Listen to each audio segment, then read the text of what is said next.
Olá, pessoal! Sejam muito bem-vindos à nossa primeira aula do nosso curso extensivo. E a gente vai começar falando da histologia da pele. Aí você me pergunta, Laís, mas se o curso é sobre doenças, por que que eu preciso aprender a pele normal?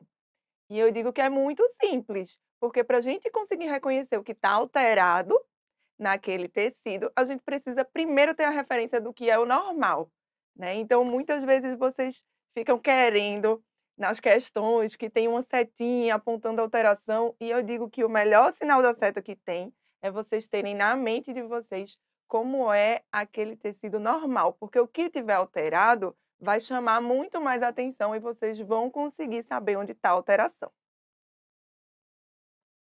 Então, nessa aula, a gente vai falar sobre a histologia da pele, dos anexos cutâneos e as variações topográficas, que são aquelas pequenas variações na histologia normal, que vai depender da localização do corpo que a gente vai fazer a biópsia. Então, para começar, a pele. A pele, ela é o maior órgão do corpo humano, certo? Então, ela é sim considerada um órgão e por recobrir toda a extensão do corpo, ela é considerada como o maior órgão do corpo humano. Ela é responsável por 16% do peso de um adulto normal.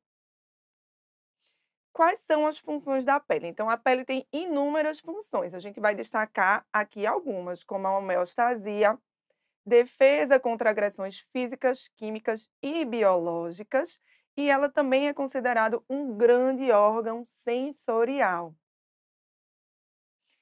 Na pele, a gente vai encontrar numerosos tecidos, tá? Então, a gente vai reunir tecidos epitelial, conjuntivo, tecido nervoso, tecido muscular e tecido vascular. Então, todos esses tecidos a gente vai encontrar na pele. Então, veja que é um órgão bastante rico.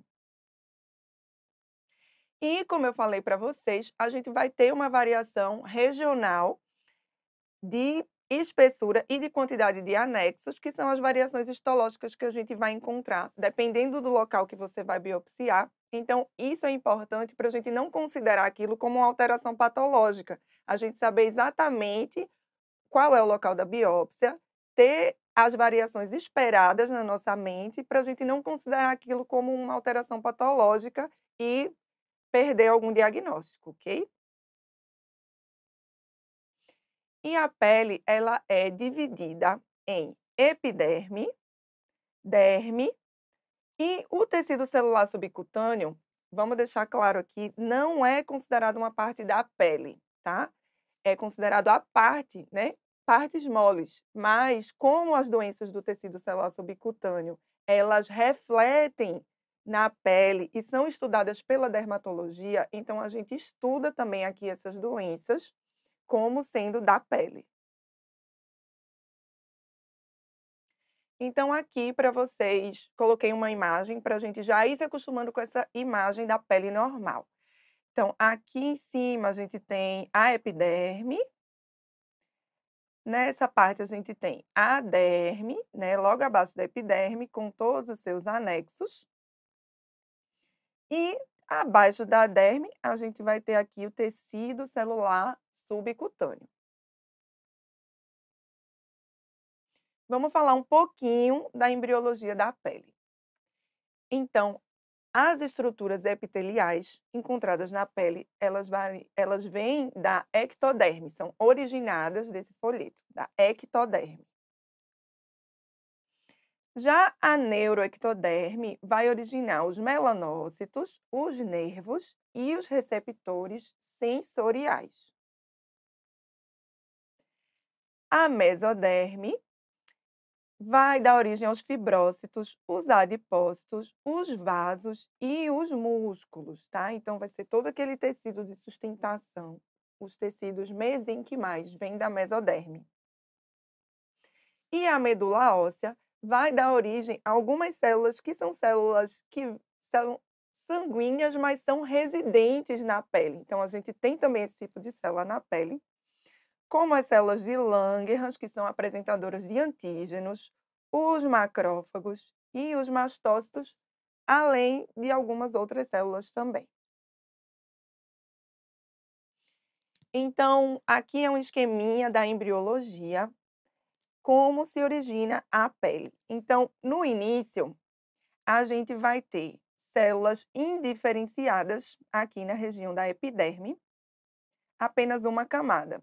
E aqui na região que vai originar a derme, a gente vai ter mucopolissacarídeos ácidos e células mesenquimais primitivas. Então, isso é o que a gente vai ter no início. Com 5 semanas, a gente vai ter a origem da periderme, tá? Essa camada indiferenciada vai começar a se proliferar, então a gente vai ter células germinativas que vão começar a dar origem a outras camadas da epiderme. E na derme, a gente já vai ter a formação de fibras reticulínicas e a gente vai ter células mesenquimais, tudo isso com 5 semanas. Com 23 semanas, então a gente já vai ter uma pele semelhante a uma pele madura já. Então a gente vê que a epiderme já vai estar dividida em camadas, né? Camada basal embaixo, camada espinhosa no meio e a camada córnea em cima. E na derme, a gente já vai ter fibras reticulínicas e feixes colágenos mais maduros. Então, com 23 semanas, a gente já tem uma pele bem desenvolvida. Então, aqui a gente tem uma foto que é a representação da epiderme, de uma epiderme normal. Então, a epiderme ela vai ser composta por várias camadas, certo? Vamos olhar aqui de cima para baixo. Então, a camada mais externa da epiderme é a camada córnea. Abaixo da camada córnea, a gente vai ter, em algumas localidades, a camada lúcida, basicamente nas regiões palmoplantares. Então, na maioria do corpo, a gente não vai ter essa camada, tá? Abaixo da camada lúcida ou da camada córnea, a gente tem aqui a camada granulosa, que é uma camada fininha. A gente vai ter, abaixo da camada granulosa, a camada espinhosa, que é a mais espessa da epiderme. E a camada basal, que é a camada mais inferior da epiderme, vai fazer já limite com a membrana basal e a derme. Aqui na derme, a gente vai ter a papila dérmica, que fica em íntimo contato com a epiderme, trazendo a vascularização e os nutrientes que a epiderme precisa, tá? E na derme vai ser só o tecido conjuntivo. Então, algumas características da epiderme. Ela é um epitélio estratificado, né? Estratificado porque justamente tem várias camadas de células. Ela é considerada um epitélio pavimentoso porque as células elas se tornam achatadas na superfície. É um epitélio queratinizado, ou seja, produz queratina. As células são queratinócitos e produzem queratina. E a vascular, então não vai ter vaso aqui no meio do epitélio, só vai ter vaso aqui na papila dérmica, que vai nutrir a epiderme. Quais são as células que a gente tem na epiderme? Então, a gente vai ter ceratinócitos, né, que é a maior população da epiderme, melanócitos, que são aquelas células que vão produzir a melanina, células de Langerhans, que são células apresentadoras de antígeno, e as células de Merkel, que é uma célula que aqui no HE a gente não vê, tá? Mas elas estão presentes e a gente consegue, com alguns colorações, imunistoquímica, a gente consegue detectá-las, tá? E a gente vai ter, então, como eu falei para vocês, as camadas da epiderme, a camada basal, espinhosa, granulosa e córnea, tá? A camada lúcida na região palmoplantar. Vamos falar agora sobre os ceratinócitos. Então, os ceratinócitos, como eu falei para vocês, eles são a maior população da epiderme. Então, eles são responsáveis por 90% da população celular da epiderme. O ciclo celular dos ceratinócitos, então, ele vai de 26 a 42 dias, da camada basal à camada granulosa. E é uma célula que vai se queratinizar. Então, da camada basal, quando ele vai ascendendo, ele vai se queratinizando. Quando chega na camada córnea, ele vai descamar, e esse processo de descamação dura aproximadamente 14 dias e vai ser possível devido à ação enzimática dessa enzima aqui, esteroide sulfatase. Os ceratinócitos, eles possuem diversas funções. E uma função bastante importante é a função imunológica. Então, os ceratinócitos vão ser responsáveis por liberação de interleucinas, interferons, fatores de crescimento. E isso tudo vai gerar ativação linfocitária, vai dar estímulo às células dérmicas e vai regular, inclusive, a síntese da matriz extracelular da derme. Então, aqui um esqueminha para a gente ver, porque os ceratinócitos eles variam, né? Como a gente viu, eles começam na camada basal, uma célula mais indiferenciada, e eles vão se diferenciando e vão se queratinizando à medida que vão ascendendo na epiderme. E, inclusive, eles vão possuir citoqueratinas, que são moléculas que ficam no citoesqueleto, no citoplasma, dando aquela sustentação à célula. O perfil de citoqueratinas ele vai variar dependendo da localização e do tipo desse ceratinócito. Então, o ceratinócito da camada basal, ele tem citoqueratinas 5 e 14. O ceratinócito da camada espinhosa vai ter a citoqueratina 1 e 10. Na camada granulosa, a gente vai encontrar citoqueratina 2, 10 e 11. E na camada córnea, a gente encontra citoqueratina 3 e 12, tá? Não tem jeito, aqui é uma decorebinha mesmo que a gente tem que fazer para a gente ir decorando esses numerozinhos que representam o perfil de citoqueratina dos ceratinócitos. Então, na camada córnea, os ceratinócitos, eles são células mortas, tá? Eles não têm núcleo. E eles ficam assim achatados e eles descamam. A gente vai ter essa camada lúcida, né, que vai ser só na região palmo-plantar, que também são células mortas. Já na camada granulosa, a gente vai ter os ceratinócitos assim também achatadinhos, e eles vão ter no seu citoplasma os grânulos de queratohialina, tá? A filagrina é uma molécula que vai servir como uma cola para as lamelas que vão constituir a camada córnea. E a banda marginal é uma estrutura citoplasmática que vai conferir força e estabilidade às células. A gente tem também na camada granulosa os corpos lamelares ou corpos de Odland, que vão promover uma adesão e vão servir como uma barreira à perda de água. Na camada espinhosa, então notem que aqui os ceratinócitos eles já têm esse formato poligonal, certo?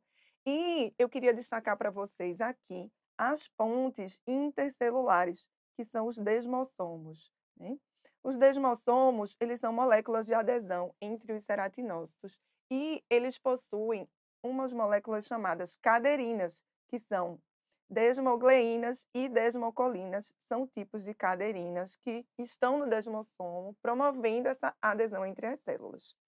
E as caderinas vão se unir aos filamentos intermediários do citoplasma da célula ao lado, através dessas moléculas aqui, pacoglobinas e desmoplaquinas. A camada basal é uma camada única de células, e é lá onde a gente vai ter a maior atividade mitótica do ceratinócito. Então, não é incomum a gente achar mitoses na camada basal, tá? É super comum. E através desse marcador imunohistoquímico Ki67, a gente pode verificar melhor esse índice mitótico da camada basal. Então, os ceratinócitos, aqui eu estou mostrando para vocês uma foto mais aproximada da camada córnea normal para mostrar a vocês como ela é. Então, ela é formada por lamelas de queratina, você vê que ela não tem núcleo, né? E ela forma essa estrutura semelhante a uma malha de rede ou uma cesta de basquete, tá? Então, a camada córnea e cesta de basquete é a camada córnea normal da pele. Aqui a gente tem uma coloração imunohistoquímica de citoqueratinas, corando, né? A imunohistoquímica normalmente cora em marrom, corando aqui a epiderme, os ceratinócitos, mostrando a presença das queratinas no citoesqueleto dos ceratinócitos. Aqui é um marcador imunistoquímico chamado Ki67. Então, a gente vê, né, esses pontinhos marrons, que são justamente as células que estão replicando. Então, veja que na camada basal normal, a gente tem uma atividade mitótica até importante. Por quê? Porque essas células, elas essa camada ela é germinativa, ela vai dar origem a todas as outras camadas da epiderme. Então, ela precisa realmente ter essa replicação celular. Vamos passar agora para os melanócitos, que são células que também residem na epiderme, produzem melanina e eles ficam instalados aqui na camada basal. O normal do melanócito é estar na camada basal. Eles são essas células claras. São células claras. A gente vê que o citoplasma do melanócito, ele é vacuolado, né? Ele forma esse vacúolo branco ao redor do núcleo. Justamente porque no processamento histológico o citoplasma é muito frágil e ele murcha. Então a gente vê esse vacúolo ao redor do núcleo e isso ajuda muito a gente a reconhecer um melanócito. Ele também é uma célula dendrítica, porque a gente não visualiza bem no HS esses dendritos, mas sabe-se que ele faz esses prolongamentos dendríticos que vai deixar ele em contato com vários ceratinócitos ali ao redor dele. Ele é responsável pela produção de melanina com transferência para os ceratinócitos, tá? Então, ele produz a melanina que vai ficar armazenada nos melanossomos, que são estruturas que ficam no citoplasma, e eles vão migrar para dentro do citoplasma dos ceratinócitos.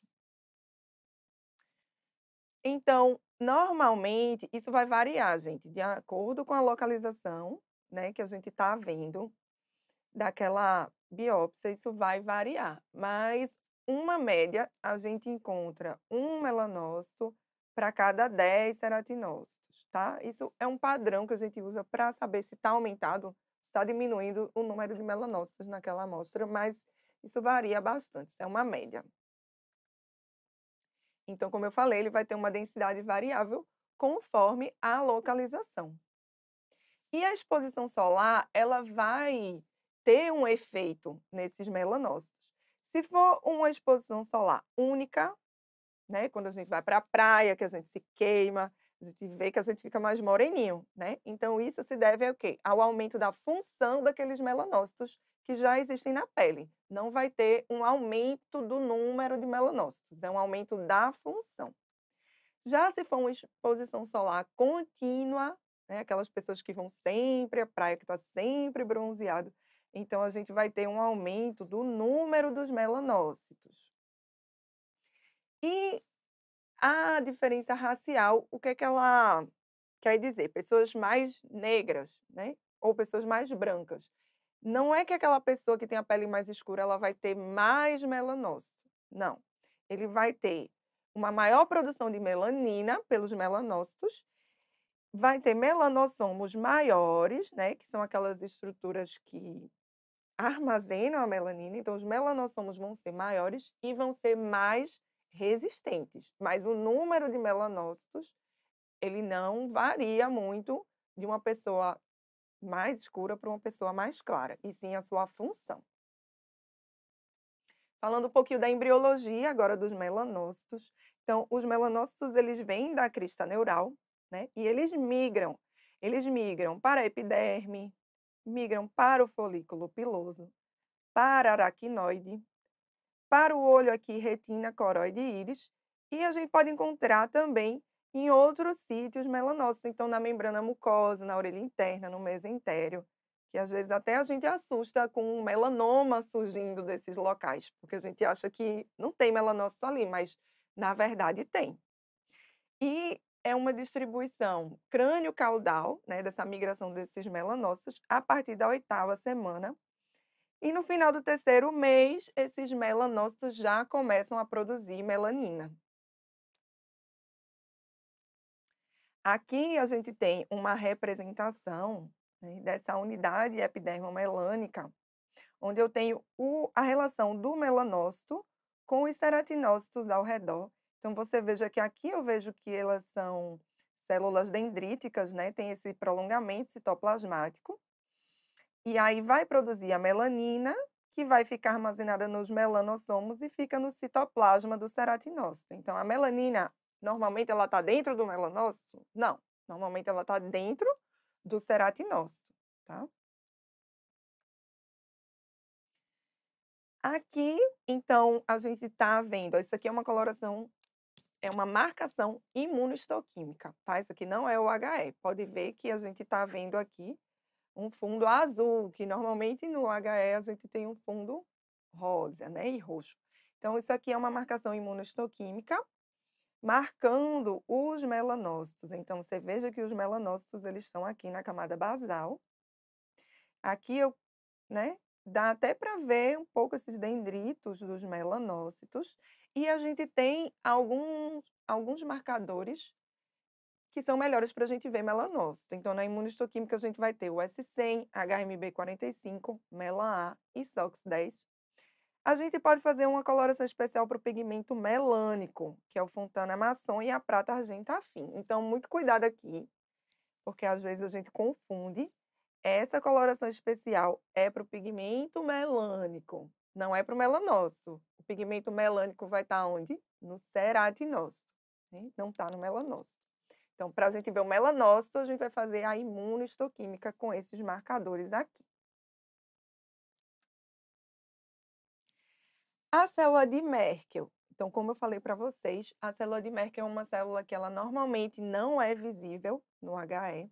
A gente tem que ter alguns artifícios para a gente ver. A microscopia eletrônica vê, mas a gente não tem isso na rotina. O que a gente faz normalmente para ver a célula de Merkel é uma marcação imunohistoquímica. Mas o que é a célula de Merkel? Ela é uma célula neuroendócrina epitelial, né? E ela funciona como um mecanorreceptor de tato. Ela tem uma distribuição irregular, ela é maior concentrada na pele, região que tem pelo, região digital, lábio, cavidade oral. Na microscopia eletrônica, a gente vai ver os grânulos neuroendócrinos. Então, aqui é uma representação da microscopia eletrônica e aqui eu vejo os grânulos neuroendócrinos da célula de Merkel. Na imunohistoquímica, então, quais são os marcadores que a gente pode fazer para ver a célula de Merkel? Cromogranina, sinaptofisina e enolase, que são marcadores neuroendócrinos, não são específicos apenas da célula de Merkel, mas de toda a célula neuroendócrina. E a citoqueratina, eu quero que vocês prestem atenção nisso aqui. A citoqueratina 20, ela vai marcar a célula de Merkel, tá? Então, é importante vocês frisarem essa informação, porque ela vai ser importante para a gente até no decorrer do curso também. Então, aqui, a gente tem o disco de Merkel, né? A gente tem a célula de Merkel, representação de célula de Merkel, aqui são ceratinócitos, e a célula de Merkel fica em contato com o disco de Merkel. E o disco de Merkel em contato com o neurônio sensitivo, e assim que ela vai mandar a informação sensorial para o sistema nervoso central. Células de Langerhans, então são células que também são residentes na pele e elas estão na epiderme. As células de Langerhans, elas são células apresentadoras de antígeno. Elas também são células dendríticas, né? Então tá vendo que ela manda esses prolongamentos citoplasmáticos em formas de dendritos. Aqui é uma microscopia eletrônica da célula de Langerhans. Elas estão localizadas na camada espinhosa e elas são consideradas morfologicamente melanócitos altos. Por quê? Porque elas também, como os melanócitos, são células dendríticas e também têm um vacúolo claro ao redor, um citoplasma claro. Então, elas são células que podem confundir um pouco morfologicamente com o melanócito. Ocasionalmente, elas podem estar presentes na derme também. São células apresentadoras de antígeno, como eu falei para vocês. Na microscopia eletrônica, então, a gente vai ver os grânulos de Birbeck, que são essas estruturas que são semelhantes a uma raquetezinha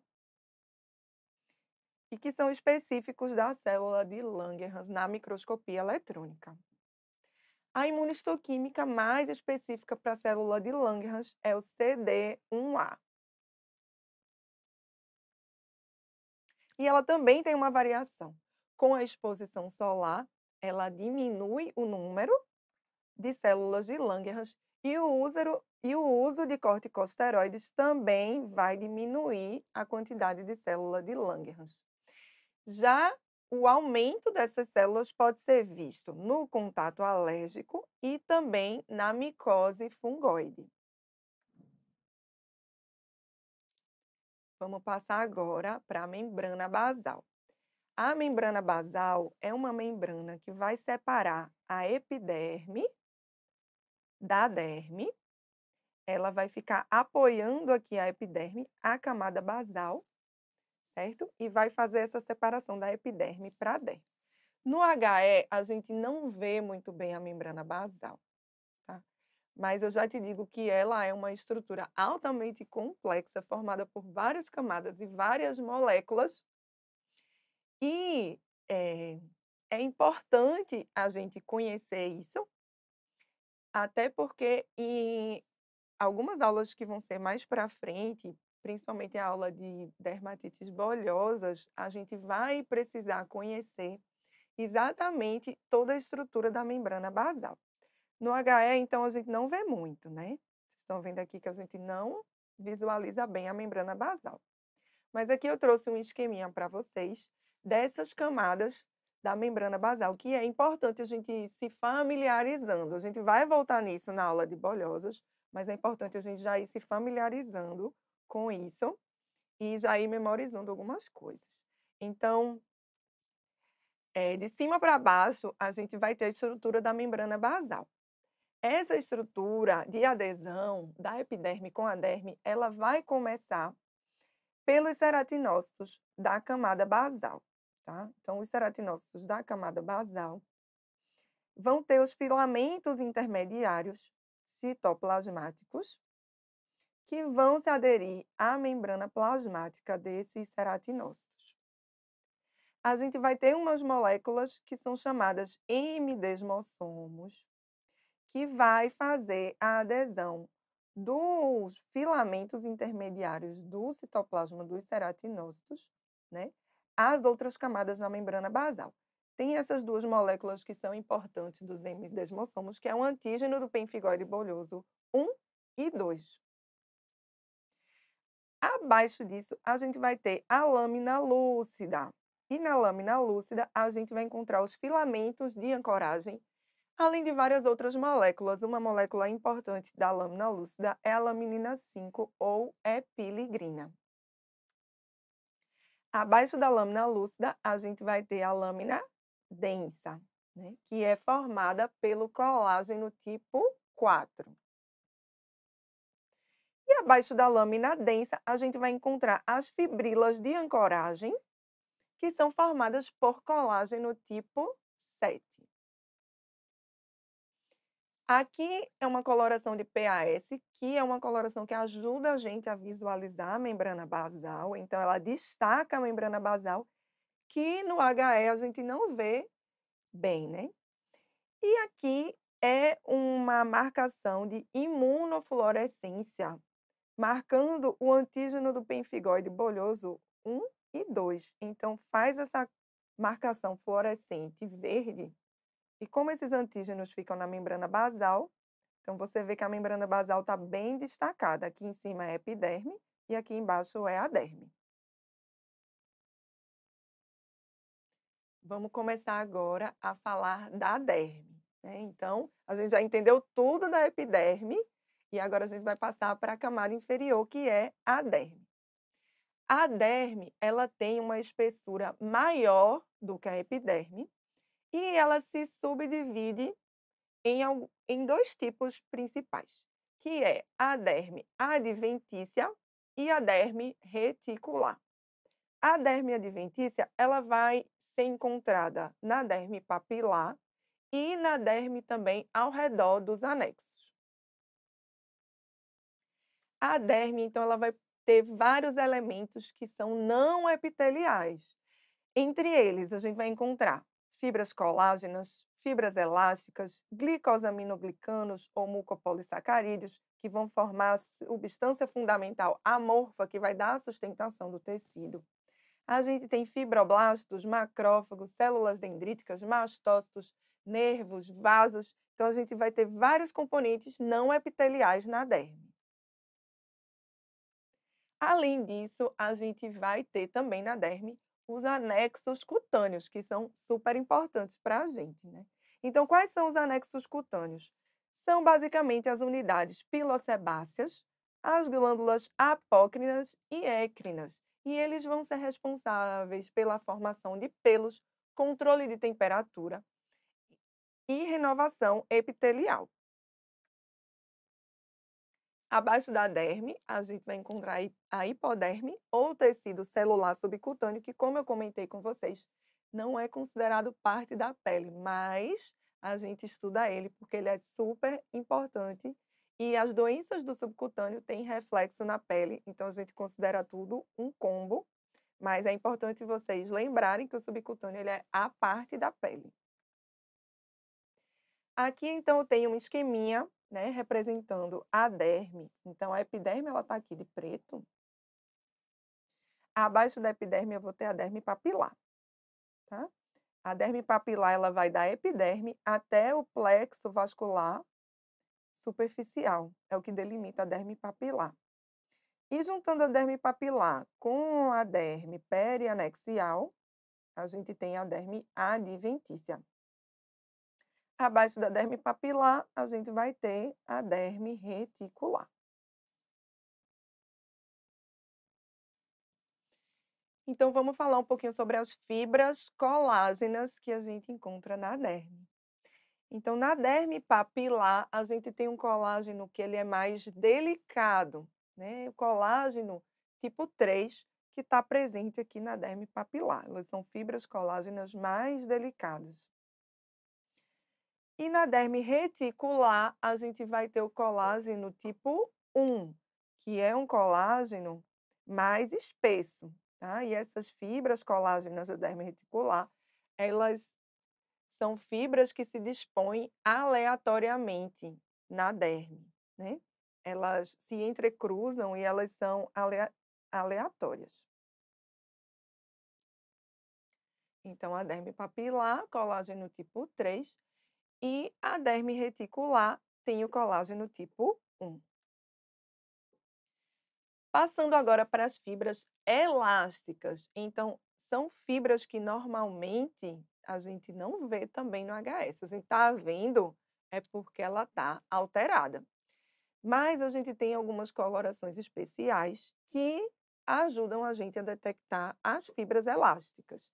As colorações principais são o Verhoff Van Gisel e a orceína. Elas vão corar as fibras elásticas em preto. As fibras elásticas, como elas são tridimensionais, elas são mais fininhas também que o colágeno, no corte que a gente faz histológico, elas têm essa aparência fragmentada, ó. Isso é uma aparência normal das fibras elásticas. Reparem que na derme papilar, elas são mais fininhas e mais delicadas. A gente tem as mais fininhas, que são perpendiculares aqui à epiderme, são as oxitalânicas, e as mais gordinhas, que vão ficar mais paralelas à epiderme, elas são as elaunínicas. Aqui é a derme reticular, mostrando então que as fibras elásticas também são mais espessas do que as fibras da derme papilar. Falar um pouquinho agora sobre a vascularização da pele. Então, a vascularização da pele tem uma função muito importante, né, gente? Tem a função de nutrir aquele tecido. Além disso, os vasos são condutores de moléculas e de células inflamatórias. E a gente tem também a expressão de selectinas, de moléculas de adesão celular, pelo endotélio na diapedese, que é a passagem das células sanguíneas através do endotélio, principalmente os leucócitos, né? Então, o endotélio, ele ajuda nessa passagem através de moléculas de adesão celular. Então, primeiro nesse esqueminha, vamos ver. Aqui a gente tem os vasos capilares da derme papilar, que vão nutrir a epiderme. E a gente tem o primeiro plexo, que é o plexo superficial, plexo vascular superficial, que é formado também por capilares. Esse plexo superficial, ele vai ser a marca da divisão entre a derme papilar e a derme reticular. Então, o limite é esse plexo vascular superficial. E aí, desse plexo vão partir os vasos comunicantes. E a gente vai ter um outro plexo, que é o plexo vascular profundo, que mais uma vez vai ser outra marca que vai dividir a derme reticular do tecido celular subcutâneo. Então, vamos ver aqui, nessa fotinha eu quero mostrar para vocês alguns tipos de vaso. Então, esse vaso que tem a parede mais gordinha e o lúmen menorzinho, circular, é uma arteríola. E aqui, esse vaso que tem uma parede, né, um pouco menos espessa e um lúmen mais irregular, ele é uma vênula, tá? Então, aqui eu também tenho uma vênula. Esse vaso aqui, que tem uma parede bem fininha, o lúmen bem irregular, e essa estruturinha aqui no meio, que é uma válvula, ele é um capilar linfático. Então, aqui é uma foto mais aproximada, onde eu estou vendo um capilar, né, um lumenzinho na derme papilar.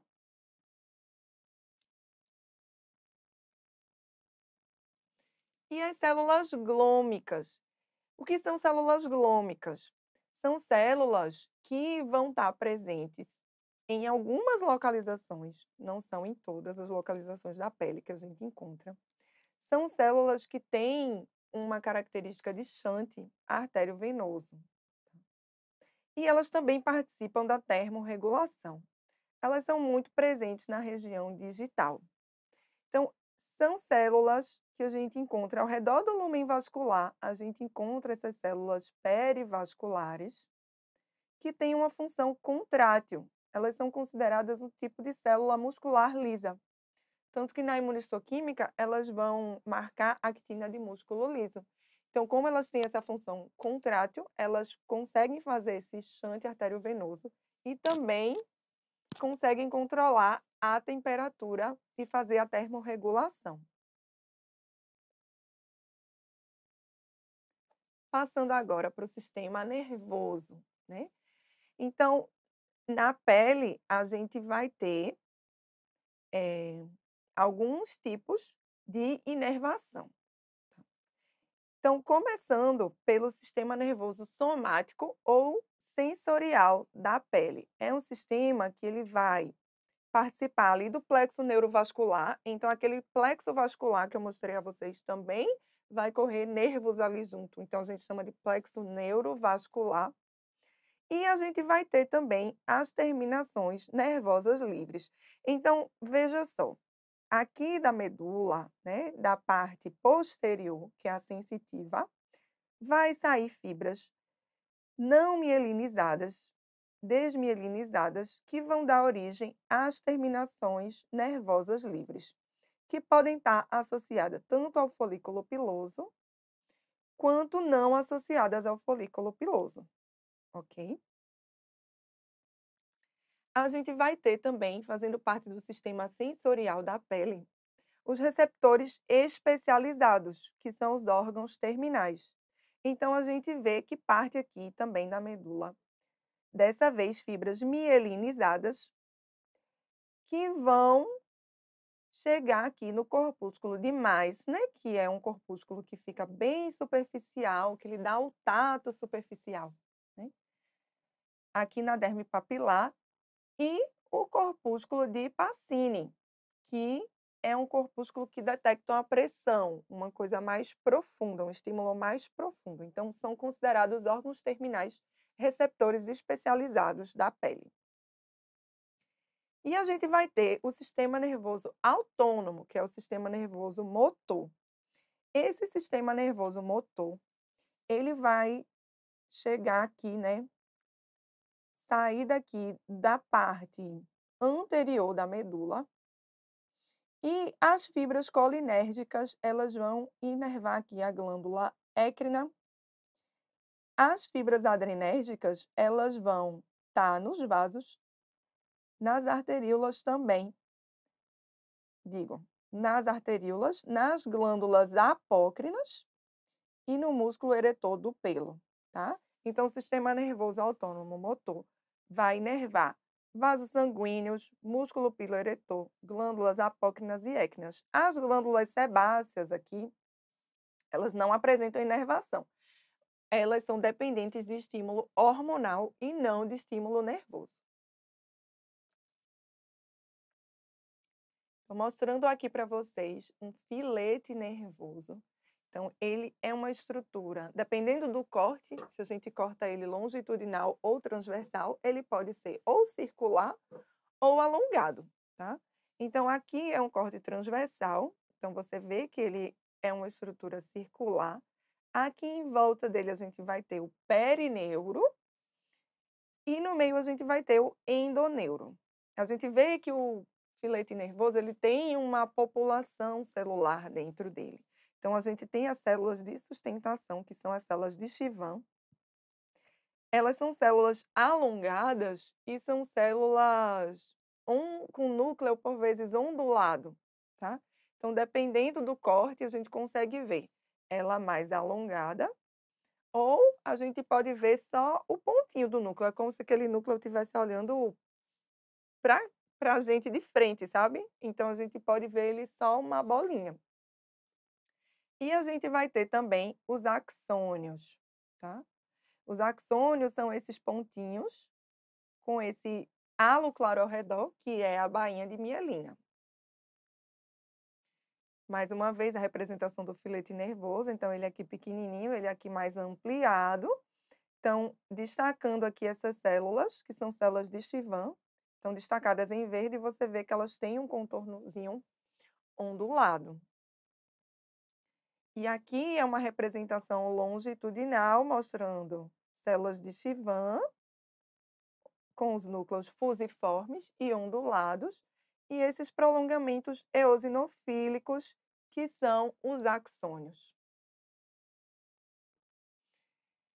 Então, os receptores especializados que a gente tem na pele são os corpúsculos de Meissner e os corpúsculos de Pacini. Então, como eu mostrei para vocês, o de Meissner, ele é mais superficial. Então, Meissner, mais superficial.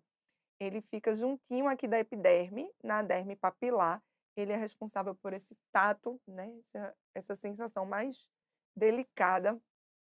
Então, por isso que onde ele mais é encontrado é nos dígitos, tá? Justamente que é onde a gente toca as coisas. Eles também vão ser compostos por células fusiformes, células de Schwann e que fazem essa paliçada nuclear na periferia. São corpúsculos mais ovalados.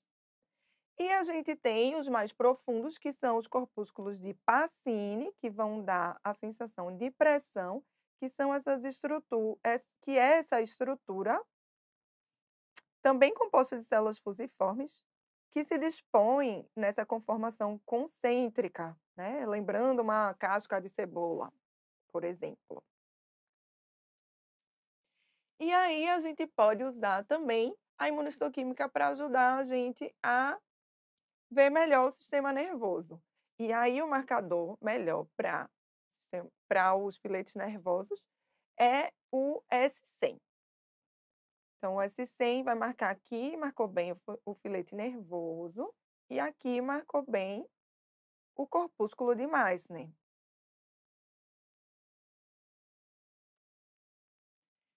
Gente, a gente tem um outro tipo de célula na derme, que são os dendrócitos dérmicos. Então, esses dendrócitos são células que foram descobertos mais recentemente, e eles podem atuar como células apresentadoras de antígenos, como macrófagos também, fagocitando, por exemplo, a melanina, ou podem participar também de homeostase, da homeostase de macromoléculas da derme.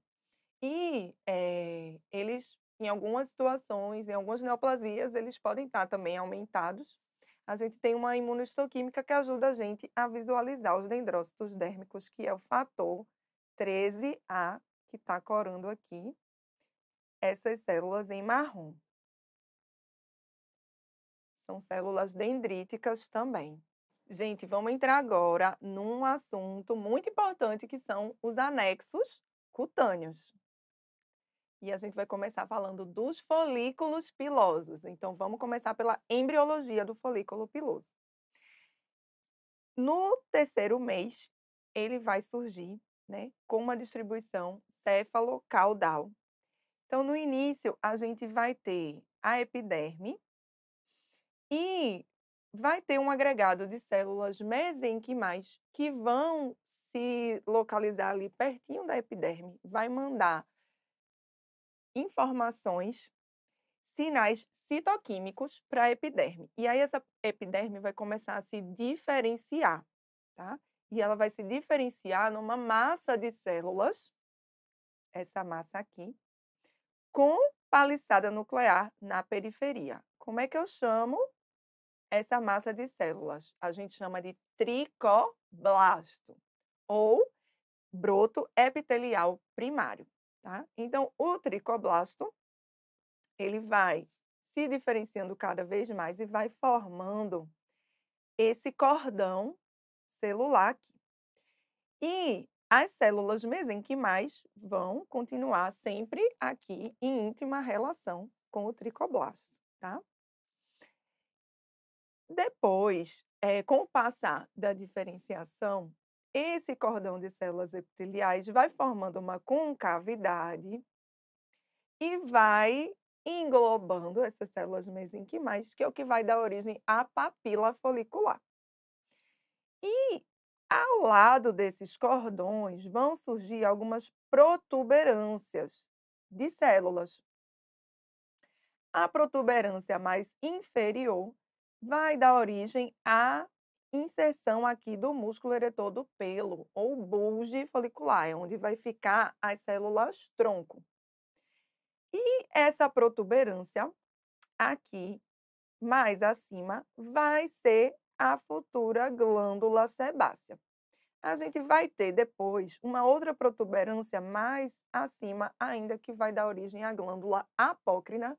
Por isso que o folículo piloso a gente chama de folículo pilosebáceo apócrino, porque todas essas estruturas têm uma origem comum no folículo piloso. Então, aqui é uma representação do bulbo folicular. O bulbo folicular, ele possui várias camadas, certo? Vamos dissecar essas camadas. Então, começando aqui de dentro para fora, aqui a gente tem a papila folicular. Não faz parte do bulbo, né? Mas ela é englobada pelo bulbo. E aí a gente tem, ao redor da papila, a matriz folicular, que são células germinativas. São células com pouco citoplasma, que dá uma aparência basaloide para elas. Toda vez que a gente falar células basaloides, eu quero dizer isso, é uma célula que tem pouco citoplasma em relação ao núcleo, e como o núcleo tem uma coloração arroxeada, então a célula fica mais roxinha. Isso é célula basaloide. Então essas células da matriz, como vocês vão ver depois numa foto real, elas são células mais roxinhas, tá? Aqui a gente tem a medula do pelo, e aqui a gente vai ter o córtex, tá? Ao redor do córtex, a gente vai ter a cutícula do pelo. E de dentro para fora, depois da cutícula, a gente vai ter aqui a bainha interna, tá? A bainha interna do pelo também possui algumas camadas. Então, quais são as camadas da bainha interna? A cutícula da bainha interna, a camada de Huxley, mais interna, e a camada de Henle, mais externa, ok? Depois da bainha interna, a gente vai ter a bainha externa do pelo, do bulbo, né? Que são essas células com citoplasma mais claro.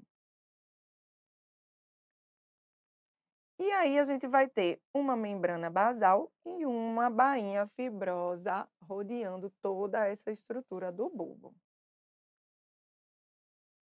Então aqui numa foto real, né, a gente tem a papila folicular e as células da matriz, que como eu falei para vocês, são células basaloides, tá vendo? Elas são mais roxinhas, elas têm pouco citoplasma. E a gente vai encontrar essas células com halo claro, que são o quê? Melanócitos. Então a gente também tem melanócitos no bulbo, que são os melanócitos que vão ficando preguiçosos, né? Quando a gente vai ficando mais velho, eles deixam de produzir melanina, a gente vai ficando com cabelo branco. São esses melanócitos preguiçosos que a gente encontra aqui no bulbo. Então, de novo, né? Para a gente ir memorizando. Então, aqui a gente tem o bulbo folicular, né? Aqui a papila, as células da matriz. Aproximando aqui, a gente tem a medula, o córtex, a cutícula, e aí a gente vai ter a bainha interna. A camada de Huxley, que é mais interior, e a camada de Henle, que é mais externa. A bainha externa, que é formada por essas células de citoplasma claro, a membrana basal e a bainha fibrosa, ok? O folículo piloso, ele também vai ter, ele vai ser subdividido em algumas partes, tá? As principais, segmento superior e segmento inferior. Esse é o superior e aqui o segmento inferior. O segmento superior, gente, ele não muda de acordo com o ciclo folicular, ele permanece sempre igual. O que vai mudar com o ciclo folicular é o segmento inferior. Então, o segmento superior, ele também vai ser subdividido em infundíbulo e istmo. O infundíbulo, ele é como se fosse uma continuação da epiderme, inclusive o epitélio que vai formar ele é semelhante ao da epiderme, com a mesma queratinização que a gente encontra na epiderme. E aí, da superfície da epiderme até a inserção da glândula sebácea, a gente tem o infundíbulo. Da inserção da glândula sebácea até a inserção do músculo eretor do pelo, a gente encontra o istmo. E abaixo da inserção do músculo eretor do pelo, a gente tem o segmento inferior, que é dividido em tronco e bulbo. O limite entre o tronco e o bulbo, no segmento inferior, é dado por uma linha imaginária chamada franja de Adamson. Essa linha, ela vai passar exatamente na região onde a haste do pelo perde seus núcleos, porque no bulbo a haste do pelo ela vai ter núcleos, tá? Então você está vendo esses núcleos alongados aqui na haste do pelo. Em algum momento ela vai perder esses núcleos, então a gente passa uma linha imaginária que é a franja de Adamson e daqui para cima vai ser o tronco. Então, vamos falar um pouquinho sobre o ciclo folicular e as fases do ciclo folicular. As principais fases são a fase anágena, catágeno e telógeno, tá? Então, depois que o pelo se desprende no telógeno, a papila dérmica vai enviar sinais para a gente recomeçar, para o pelo recomeçar aquele ciclo folicular, tá? Então a papila que estava aqui em cima, ela vai descendo e o pelo ele vai se desenvolvendo. Então, na fase anágena, a gente encontra o segmento inferior com todas as camadas. Lembra aquelas camadas que eu mostrei para vocês? Todas elas vão estar bem desenvolvidas e isso vai ser apenas na fase anágena, tá? Em algum momento, o pelo ele vai começar a involuir. O segmento inferior ele vai sofrer um processo de apoptose, ele vai começar a ficar bagunçado e eu não vou encontrar mais todas aquelas camadas do pelo que eu encontrei na fase anágena. Aqui vai começar a ficar tudo bagunçado. E em apoptose, isso aqui é o catágeno. E a fase telógena é a fase final, onde o pelo se desprende aqui da papila, né? E é a fase que o pelo vai ser expelido. Então, o anágeno, ele dura mais ou menos 3 anos e ele está presente em 84% dos folículos que a gente encontra ali na pele normal. O telógeno, ele vai ser 3 meses, essa fase, 14% mais ou menos dos pelos vão estar em telógeno. E o catágeno é a fase mais rápida, que dura por volta de 3 semanas e apenas 2% dos pelos vão estar nessa fase. A velocidade de crescimento dos pelos é uma média de 0,4 milímetros por dia. Aqui a gente pode visualizar a diferença entre o pelo velo e o pelo terminal, né? A gente tem esses dois tipos de folículo. O velo é aquele mais fininho e o terminal ele é mais grossinho. Então, o pelo velo, além dele ter uma haste bem mais fina do que o pelo terminal, a implantação dele é a nível da glândula sebácea. Já o folículo terminal, ele é mais grosso e a implantação dele vai ser lá no tecido celular subcutâneo.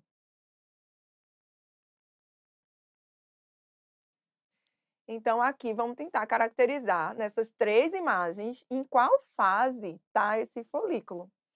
Então, nessa primeira fase, eu vejo que eu tenho o bulbo e eu tenho todas aquelas camadas do segmento inferior bem desenvolvidas.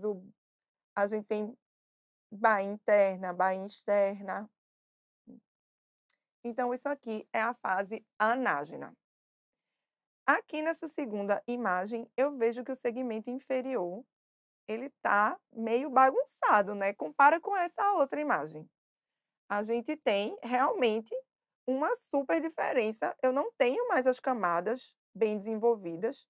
A gente vê que ele vai virando como se fosse um cordão epitelial todo bagunçado. Se eu olhar mais de perto, eu vou encontrar corpos apoptóticos.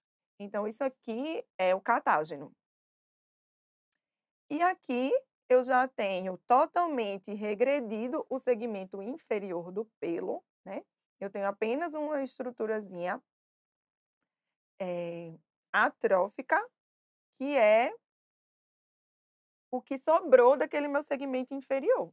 Então, aqui eu tenho o telógeno.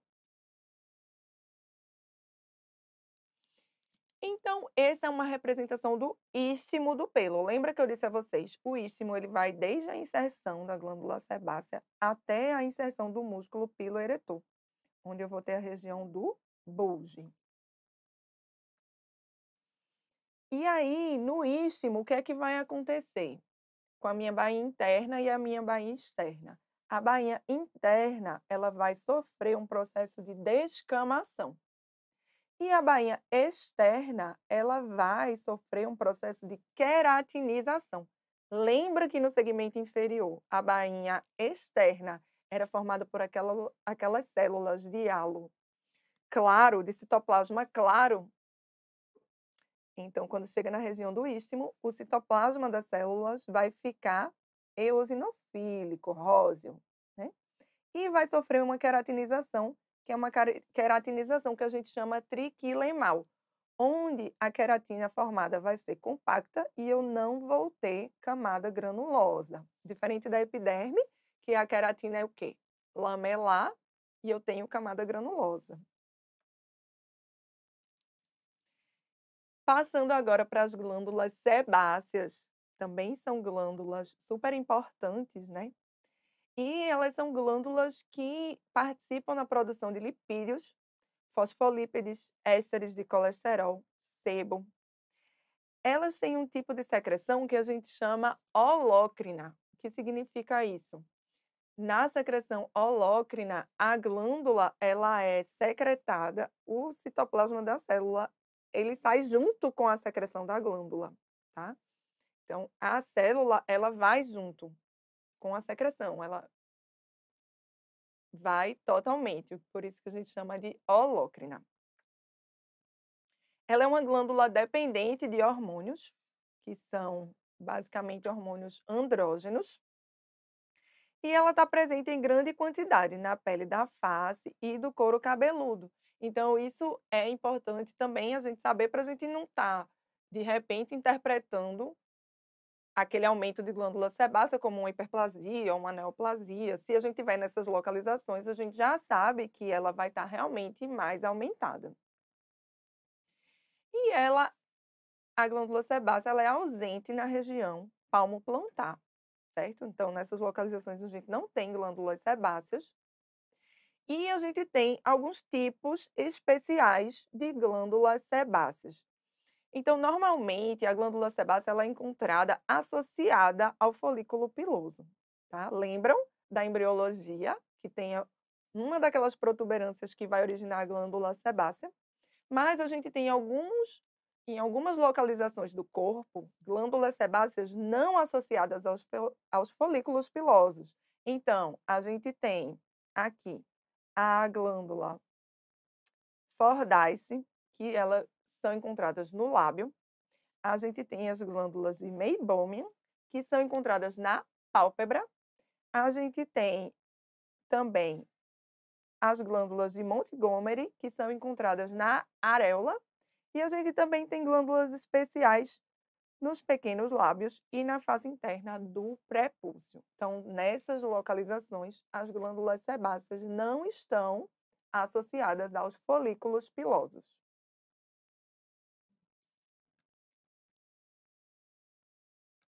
Então, aqui, vamos ver.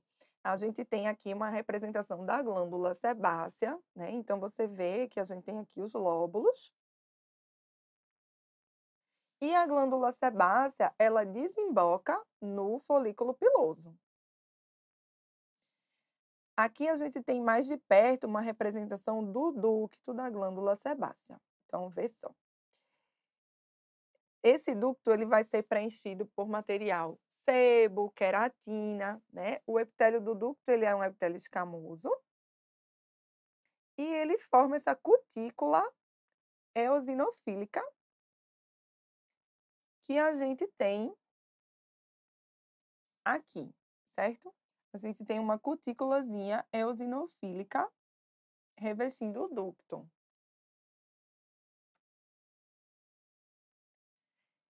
E aí, isso vai ser importante para a gente, porque a gente tem doenças que surgem aqui dessa região e a gente reconhecer essa cutícula eosinofílica vai ajudar a gente no diagnóstico. A glândula sebácea, ela é formada, além do ducto, né, a gente vai ter os sebócitos, tá? Que eles estão nos lóbulos.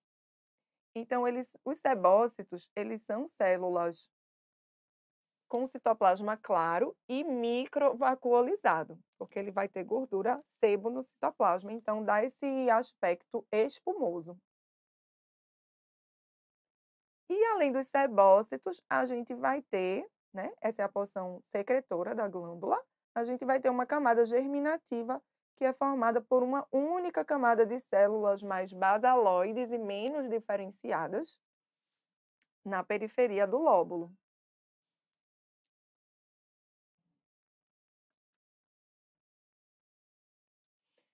Passando agora para as glândulas écrinas. Então, as glândulas écrinas são glândulas sudoríparas, né, que a gente possui. E as glândulas écrinas, elas possuem algumas partes. A gente vê a porção secretora da glândula écrina, que fica aqui embaixo, ela é toda enrolada. E daí vai sair o ducto écrino, que tem uma porção enrolada e uma porção reta. Esse ducto, a porção reta vai se inserir na base de um cone epidérmico e quando ele se insere, ele vai ficar espiralado. Essa parte espiralada aqui é o que a gente chama de acrociríngeo. E aí, a glândula écrina vai ajudar na manutenção da temperatura corporal, ela vai ter uma ação conjunta com o sistema vascular nessa função. A sua secreção vai ser relacionada com estresse e com emoção. E ela está presente em grande número na região palmo-plantar, na axila e no couro cabeludo também. E ela está ausente no lábio, na glande, na face interna do prepúcio e nos pequenos lábios. Então, na embriologia, ela vai se originar também da epiderme, né, por volta do 4º mês, começando pela região palmo-plantar. Então, aqui a gente tem, ó, o acrociríngeo, aqui à direita, certo? Que é justamente aquela porção intraepidérmica do ducto da glândula écrina. E aqui a gente tem duas porções da glândula écrina. Aqui em cima a gente tem a porção secretora. Né? Note que a porção secretora é composta por células mais cuboidais. E a porção excretora. Tá? A porção excretora, tanto do ducto da glândula écrina quanto do ducto da glândula apócrina, elas são semelhantes, tá? Então, o ducto não vai diferenciar se é uma glândula écrina ou se é uma glândula apócrina. E aí o ducto é composto por duas camadas de células. A camada mais interna, que vai ser próxima ao lúmen do ducto, ela é formada pelas células cuticulares. São células que têm um pouco mais de citoplasma e o núcleo é um pouco maior. E a externa, em relação ao lúmen, são as células poroides. São células que têm menos citoplasma e o núcleo também é um pouco menor que o das células cuticulares. Glândula écrina e ducto écrino, acrociríngeo. As glândulas apócrinas. Então, as glândulas apócrinas, lembra que eu falei que elas surgem também da região do folículo piloso. Então, você vê, aqui eu tenho a porção secretora e o ducto vai desembocar no infundíbulo do pelo. E a glândula apócrina, diferente da glândula écrina, a sua porção secretora tem essas células que são mais colunares e que vão fazer uma secreção que a gente chama em decapitação. O que é isso? Parte do citoplasma da célula vai ser secretado junto com a secreção da glândula. A sua porção secretora tem duas camadas de células, que é célula mioepitelial, que às vezes a gente nem vê direito essa camada, e as células secretoras. Então, é isso. Secreção em decapitação. Ajuda muito a gente a detectar a glândula apócrina. São glândulas que estão presentes na axila, região perineal, periumbilical, conduto auditivo, são glândulas ceruminosas, e na pálpebra, que são chamadas de imós. Tem origem no bulge do folículo piloso no 4º mês gestacional e a secreção em decapitação, né? Onde a gente vai encontrar a cialomucina, que é um material PAS positivo, diastase resistente. PAS com diastase é uma coloração especial que a gente pode lançar a mão para ajudar a visualizar esse material da secreção da glândula. Então, essa foto aqui da vida real, a gente vê a glândula apócrina em relação à glândula écrina, a sua porção secretora, ela tem um lúmen bem mais amplo e é bem mais róseo também o citoplasma, e a gente vê, né, essas gotículas saindo para dentro do lúmen, que é justamente a secreção em decapitação que eu falei para vocês, tá? essas gotículas saindo da célula, do citoplasma, para dentro do lúmen.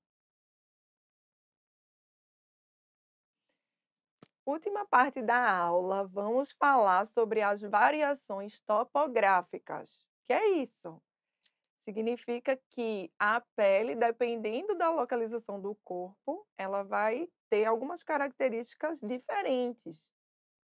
Isso é importante porque, para eu não considerar uma alteração numa coisa que é normal daquela localização.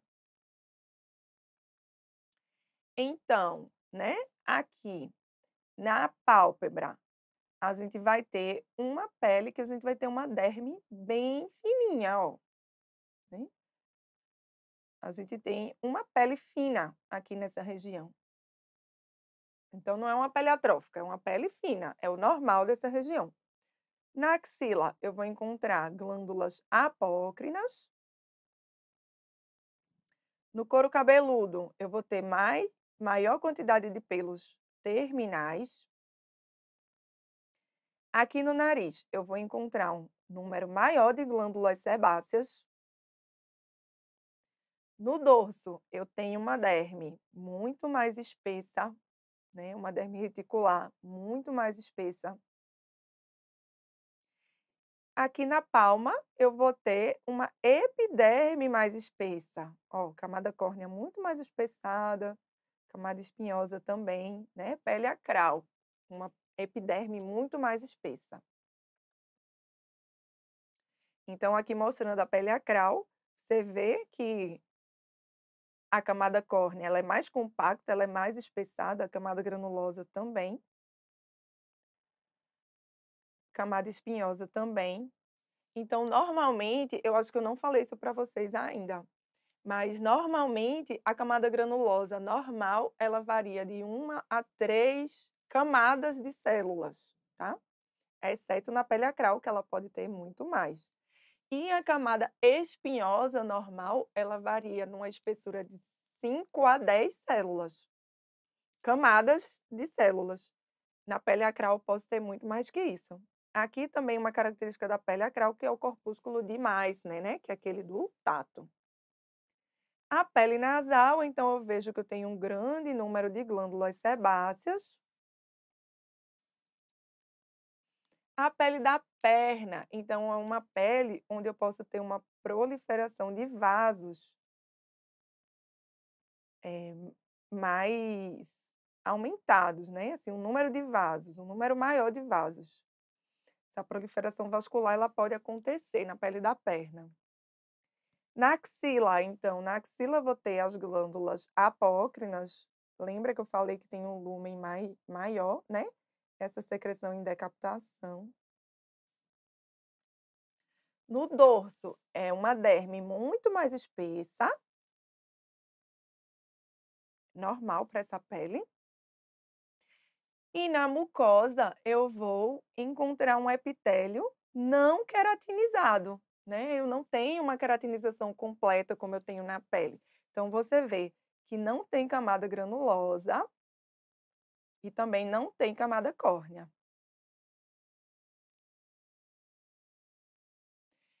Então, é isso, gente, que eu queria falar com vocês, viu? Continuem estudando e beijos, até a próxima!